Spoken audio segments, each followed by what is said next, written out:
بینندگان گرامی تلویزیون ایران تیوی، با 16مین برنامه تلویزیونی ویوا در 14 جون 2003 به پایان دوره اول برنامه‌هایمان رسیدیم. عده زیادی از شما احتمالاً موفق به دیدن این برنامه‌ها نشدند و نظر به درخواست پخش مجدد مجموعه برنامه‌های دوره اول برآن شدیم که این 15 برنامه را برای شما بینندگان گرامی باز پخش نماییم.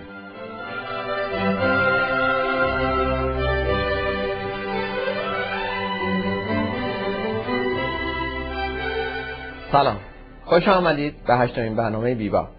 از اونجایی که شاید تعدادی از بینندگان ارجمند ایران تیوی تا به حال برنامه ما را ندیده باشند، اجازه می‌خواهم که توضیح مختصری درباره خودمان به شما بدهم.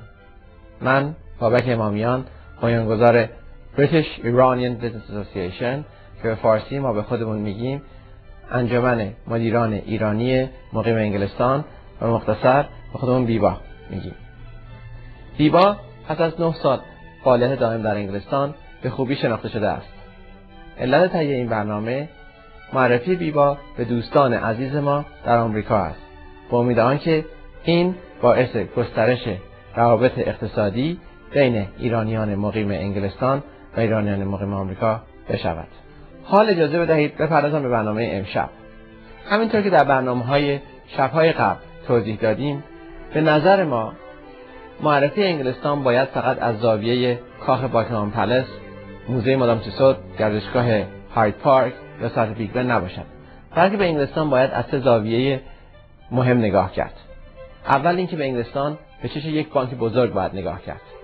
دوم، به انگلستان باید به چش یک دفتر حقوقی جهانی نگاه کرد. سوم، به انگلستان به چش یک مرکز تکنولوژی نگاه کرد. و همینطور که در برنامه‌های قبل داشتیم، ما قسمت‌های تکنولوژی، قسمت حقوق، قسمت بانکداری و دوباره امشب می‌خوایم برگردیم به قسمت تکنولوژی. امشب ما درباره صنعت نفت در انگلستان با 2 تا از دوستان بسیار خوب من، آقای دکتر منوچهر تکین و آقای دکتر محمد علی علا گفتگویی داریم. حال اگه اجازه بدهید بپردازیم به این مصاحبه. خیلی خوش آمدید به برنامه امشب. ما امشب با افتخار بگم که ما 2 تا از متخصصین و محققان عالی رتبه صنعت نفت بامون داریم، آقای دکتر منوچهر تکین و آقای دکتر محمد علی علا که هر دو فعالیت‌های فوق‌العاده‌ای با ویوا داشتن و من تقاضا دارم حالا از دکتر تکین که خودشون معرفی کنن اول، بعداً دکتر علا، و از اول شما می‌تونید معرفی کنین و به اینکه شما چه مقامی دارین، چطوری به این مقامتون رسیدید. اگه لطفاً. حالا مقام مهمی ندارم، ولی اسم من هستش منوچهر تکین. من در مرکز مطالعات جهانی انرژی در لندن Center for Global Energy Studies کار میکنم که مرکزی است غیر انتفاعی و منظورش هدفش شناخت بازار نفت دنیاست و مسائل انرژی، ارتباط تولید کننده، مصرف کننده، ارتباط بین جنبه‌های فنی و اقتصادی و سیاسی در سطح بین‌المللی. این بخش خصوصی است. این شرکت خصوصی است که کارش همین است که عرض کردم و عرضه این به مشتری‌هایی است که بابت کار ما ازشون ما پول میگیریم و بهشون میدیم. کار تحقیقاتیه، منتها به جای دانشجو ما به بخش خصوصی، بانک‌ها، شرکت‌های نفتی و سازمان‌های دیگه محقق شدید در این رشته. خب همونطور که هدف این سازمان هست، مخلوطی است از جنبه‌های مختلف، فنی و اقتصادی و سیاسی. و من خودم رشتم تحصیلیم بعد از دبیرستان در بورس تهران زمین شناسی بود و ژئوفیزیک در انگلیس. لیسانس و دکترا گرفتم و بعد در ایران 15-16 سال عملیات اکتشاف کردم، بیشتر برای نفت، 24 سالم برای معادن، عملاً در بیابون‌ها و کوه و غیره و سر چاه و عملیات صحرایی و مختلف. و بعد در قسمت بین‌المللی کار کردم، در دبیرخانه اوپک بودم 8-9 سال، یه مقدار آشنایی بیشتر و الانم در حدود 12 ساله که در لندن این سازمانی که عرض کردم مشغول کار هستم. پس شما تعریف حرفتون محقق یا oil analyst درست؟ بله، oil analyst international oil market. خیلی ممنون. دکتر علا؟ من محمد علی علا، استاد انتر کالج، یکی از کالج های دانشگاه لندن هستم که برای توضیح در سطح Massachusetts Institute of Technology MIT در امریکا. شما یه میگید در امپریال کالج یه عده میگن از کمبریج هم حالا واژه دکتر تکی میگن از اونم بالاتر در رشته‌های علمی. و به هر حال امپریال کالج کمبریج دو مرکز مهندسی و علوم انگلستان هستند. و شما الان کارگاری میگم هنوز نرسیدید. ما این 20 سال میشه. این شاهرش یک سال میشه. بعد شما الان مثلا ریاست قسمت زمینشناسی در خصوص نفت این کالج دارید که درسته این دانشگاه دارید؟ بله، من مسئول دوره فوق لیسانس زمینشناسی نفت هستم. عرض کنم که Master's Degree Program in Petroleum Geoscience. مثلا کار خصوصی هم خودتون انجام میدید؟ بله، بنده هم در امور کارهای آموزشی ترینینگ و هم یه مقداری کارهای مشاوری اشتغال دارم. پس شما هم بخش خصوصی هستید هم بخش آکادمیک خصوصی تقریبا دیگه؟ بله، خب دانشگاه در انگلیس اصولا خب دولتی هستن، ولی خب ما با بخش خصوصی با شرکت‌های نفتی روابط خیلی نزدیک و تنگاتنگ داریم. اوکی، پس من امشب الان با دو تا oil analyst or oil researcher درسته میگم محقق و اینا. I just want to come to you, Dr. Takim, first. Do you make any money being an oil analyst? Of course, but we try to personally, do you make personally? No, of course I earn a salary, and when we do consulting, but it is our office. Is our office, our center, which generates revenue. But we help our clients to make lots of money. That is lots of money. Yeah. We make them we help them make lots of money. Okay. And so being an oil analyst or how do you become an analyst? Why do you want? I mean, an analyst is not is not a decision maker. Is the one who advises people. Why aren't you a decision maker yourself? Well, it is by accident that I am here. And to be an analyst, you have to be multifaceted, multidisciplinary person. You should know the technical, economic, and political background and of the subject, of the industry, of the business, and you should know it very deeply. And as it happened, my career was on the technical side, which I alluded to at the beginning, 15 years or so in exploration, production, with Shell, NIOC, the National Oil Company, and then a career 8 years in OPEC in Vienna, looking at the global market. So having had the technical background, I tried to look at the international aspect of oil and became involved in what decides the price of oil, how the ministers decide, and then came into London, which does the same thing from a purely independent point of view. This is the description of what you do. You are an oil analyst. You advise people. Yes. You advise decision maker. Yes. Why aren't you a decision maker yourself? Well, I did my decision making in the past. As I said, I happened here by accident, what I'm not doing. But my own decision, I want to promote myself, and I did make decision in the past. I was exploration manager. I was in charge of projects. But as happens in life, a revolution in Iran, trying to go abroad, and so on, and career, and etc. I ended up here. I'm very happy with it as well. But we have a lot of respect, and I tell you what, a lot of people listen to your advice. So, what about yourself as a researcher? How do you feel about that? Do you want to be you make decisions. Okay, you tell me about yourself as a researcher. Well, I ended up at Imperial College by accident. I followed a career in the oil industry for 8 years following graduation. But as a director of this postgraduate program, I'm certainly involved in decision making. And again, I'm here to promote Imperial College and its ties with the oil industry. So you have to make a profit as a course director. Yes, we certainly there is a commercial break even point, and we are expected to be a viable postgraduate program. So if your course doesn't make any money, you lose your course, you could lose your position. Absolutely, the program will be discontinued if we don't make money. Would that affect your other private job as a consultant? No, I could continue as in. But it wouldn't have a good reflection on it, would it? Well, No, perhaps not. But it would not detract from me as a known person in the oil industry. I just want to know how much pressure are you under? Well, these days, all institutions, including academic institutions, are under enormous pressure. We have to run ourselves as a business, as a viable business. So then, here I'm coming back. You are saying you're a businessman. Do you consider yourself a businessman? Yeah, I think we are business analysts. Our job, our small group, we are business analysts in the oil sector on a global international scale, yes. So we are not businessmen also, we don't buy and sell, but we advise others who, of course, in their business deal with millions and hundreds of millions and billions of dollars in the transactions. Okay. And they decide major policies. Okay. So we are in business, but our office, we do not do business ourselves. We are consultants and advisors. We are independent. That's very important from our point of view, that our office, our group, we are independent. And we are not dependent on making profits through trade ourselves. Sure. Here you're a business analyst, right? Only 5 years ago, your own industry, the oil and gas industry, everybody was saying it's dead, it's finished. $10 per barrel.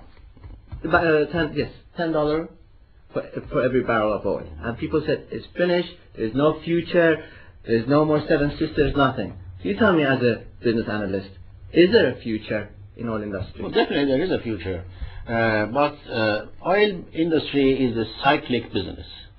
In oil industry, companies have to spend hundreds of millions of dollars and billions of dollars, and they get their reward in the form of oil that they can sell and get revenue 4, 5, 6, 8 years later. And during this period, the world undergoes cycles of global economic activity, boom, recession, and they may not coincide with each other. So cyclic nature of oil industry is something which is you mean you are price sensitive? It is accepted. Now, the price of oil depends on all these various factors, and that is the beauty of our job. That it's not a very simple equation that I can tell you or anybody else that it is because A and B equals C, therefore the price of oil will be up and down. It is a multifaceted economy. But you were asking me what happened and is there a future? Definitely there is a future.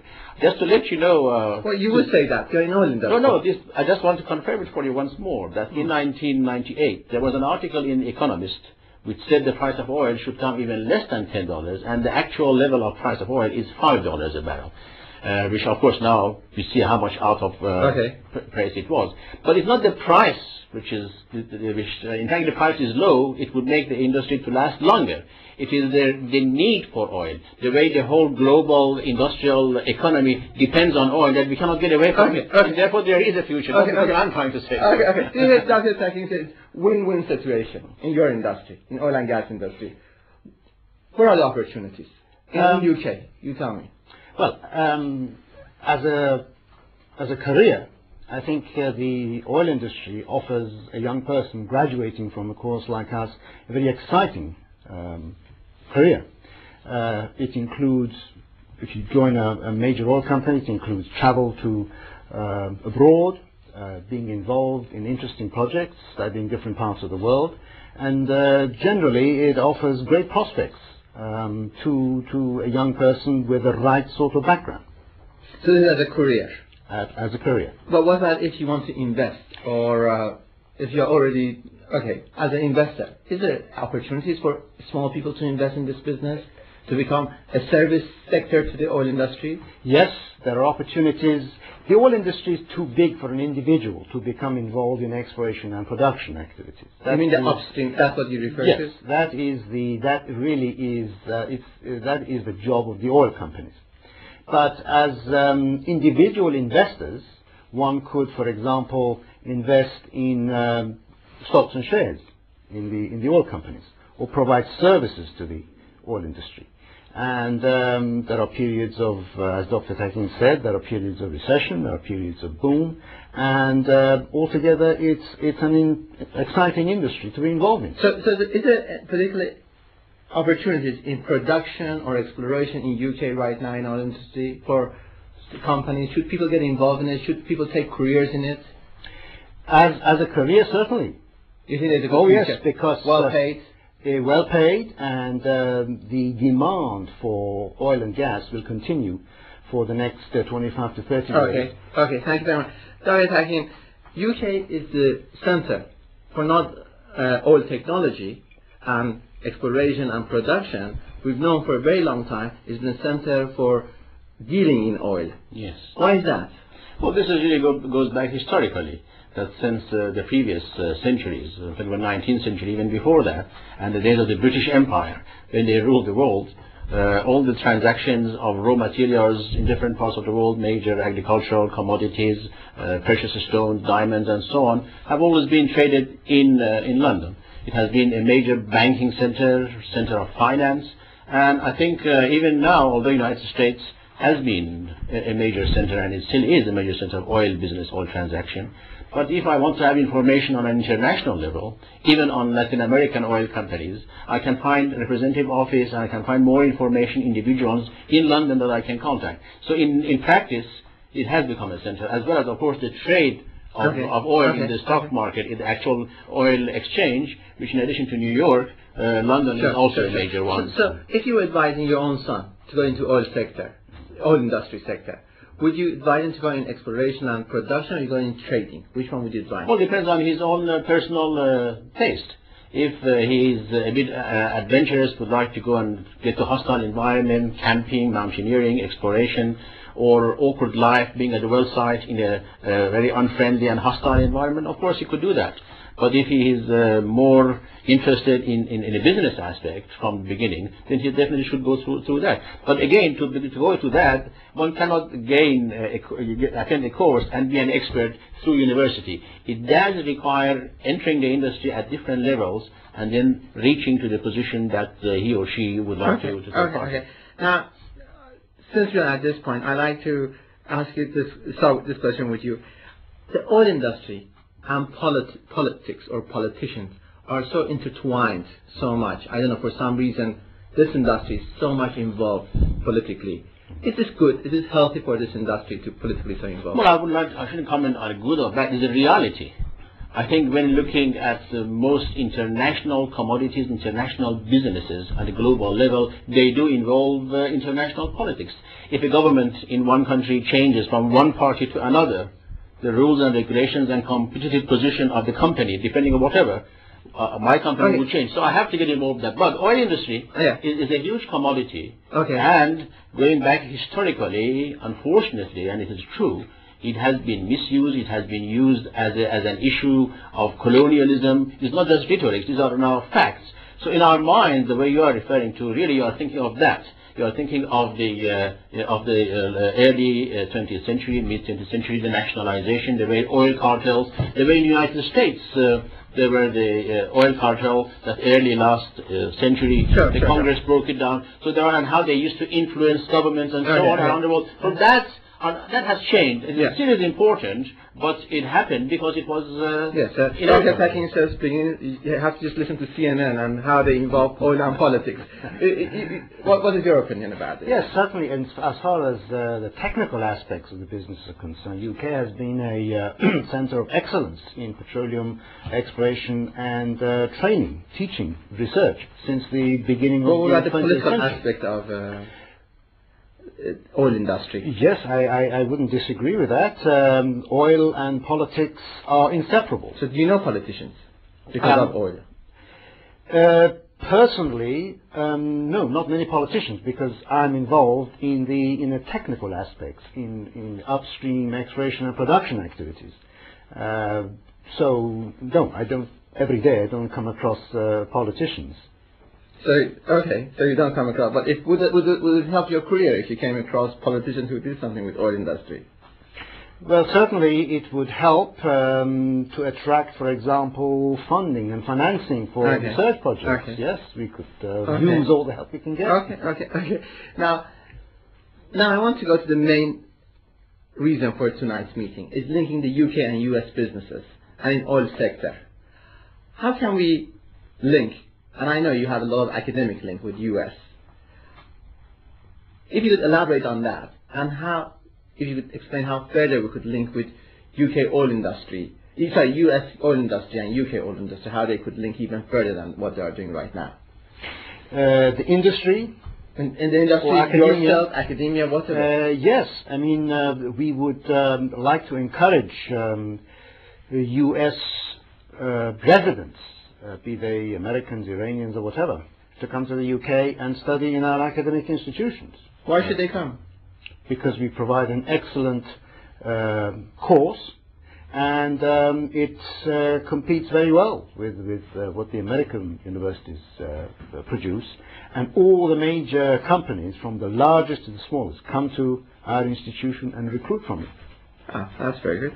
So, Dr. Hakim, how do you say the UK and US oil businesses could link? Well, this is not a thing that at the level of myself or even our office we could influence or encourage. But you give lots of lectures in well, on that level, of course, I have been, as part of our office, visiting the United States and you give on many advice occasions. to That's right, either giving public lectures in seminars or many occasions specific advice to the top management in the major oil companies in different parts of the United States, yes. But I must say that this type of a study of oil market and energy on a global level, there are other institutions in the United States which also do carry out this. And I'm very glad, not that because I'm Iranian, that if we take 10 top people, at least 5 are Iranian in the United States. If I mention name, Dr. Fasharaki, Dr. Musawwar Rahmani, and Dr. Tahmasebi, and Dr. Razavi, in different institutions, university, World Bank, and as individuals owning their own companies. And I know many of them, we are in communication, we meet each other. So I think at the level, not only because we are Iranian, but at the level of oil consultants and oil advisors and business analysts, we do have a lot of communication with equivalent organizations in the United States. In addition to what I said I do, to go into specific companies and clients as part of our CGS. But as to how to encourage oil industry, United Kingdom and United States, really is something which is at a very high level. I don't think we can individually provide. It depends on the opportunities. At present, for example, North Sea in Europe, UK, Norway, it is a mature oil province. It has reached the peak of its production. So on the UK side, and later on in a few years' time, you will also see it in the Norwegian side. Companies like BP and Shell, they are selling the areas that they have had oil and have been drilling. And for continuation of activity on these, we have had already, without our influence, this is the natural nature of business. American companies like Apache, very aggressive, small, independent American company, has come and purchased those areas because they believe with a smaller organization, they are very competitive, they can bring in new technology, and the tail end of an oil field, which was the sort of main motto of BP, they sold it, and now Apache is going to develop this. Already we see complementary nature of the US oil industry and the UK by the nature of the business, without you and I trying to promote it. That's very good. Maybe we could take some advantage of that. Now, thank you very much. I just have one more question to ask you. Again, I go back to 5 years ago when the whole oil industry was changing, and everybody was saying there is no more growth in the oil and gas sector. The only growth would be in the clean fuel sector. Now, nobody nowadays talks about clean fuel. Is clean fuel dead? Not at all. In fact, the oil industry is very conscious that it does have a duty to protect the environment. And so a lot of research goes into, first of all, alternative fuels, secondly, making oil a cleaner fuel, and of course, in recent years, there is a tendency to utilize gas, which is a much cleaner fuel. No, the industry does have a commitment. Do you carry any research at your institute on clean fuel? Not in our department, but certainly in other departments at Imperial College in Chemical Engineering, for example. They do. Okay. Yes. Okay. There are major departments, yes. So what is your opinion about clean fuel? Is that dead? Is it no? Well, definitely it is there. But I think there was some sort of euphoria in the last 10, 20 years on to the present of going for clean fuels, trying to get rid of fossil fuels. You don't mean it's wrong to think that way, do you? No, it was an obvious thing. It was awareness of the environment. But you're pro it, of course, yes. And I'm personally, I am much more, but the oil industry are also so. But I think what you are referring is dead. Probably you have noticed that there has become some sort of awareness and realistic knowledge now realistic expectation for clean fuels globally. Let me just remind ourselves that these ideas of going for clean fuel usually start in California. People were very conscious and they wanted to have the top specification of low sulfur, low oxidates and so on in petrol, in gasoline. And they used to pass the regulations and stringent requirements in the state. And the oil companies used to make sure that they can provide that type of gasoline. And these requirements used to expand to the rest of the U.S. and the rest of the world. The oil industry is continuing that. And they are making sure that they will provide clean fuel which would fit the environment and suit the environment. But I think there has been a realization that, especially I think if I am right, starting from California, that if you want to have a clean fuel and clean energy, you have to pay for it, and the cost is high. And they have noticed. How higher is it than average fuel? No, I'm not talking about a particular fuel. I'm talking generally. If you want to go and very idealistically clean fuel, the prices become exorbitant. Technology can provide it. It is on being economically to be able to be given in a market at a reasonable price that the economic structure of that community or that the state can accept it. I think that is the realization. In the electricity blackout in California, the problems. They did bring to the fore that only the free market by itself and a group of idealists trying to push for a clean environment, this cannot really. The whole thing has to go at the speed that the society, the industry, the economy can absorb it, and we should not be too ideal. So there has been a realization that it is obviously an ideal that we have to strive for, the individuals. The individuals who go for clean environment as well as the industry, and they will continue so. But they have realized that they have to be more realistic and not a utopian idea. Okay. Well, thank you very much to both of you. Thank you very much, Dr. Takim, for being such an exciting analyst. Thank you. And thank you very much, Dr. Adam, for producing so many good students and also an academic who is free to talk to everyone. Thank you very much. امیدوارم که از برنامه امشب لذت برده باشید. شب بخیر. به امید دیدار شما را به خدا میسپارم.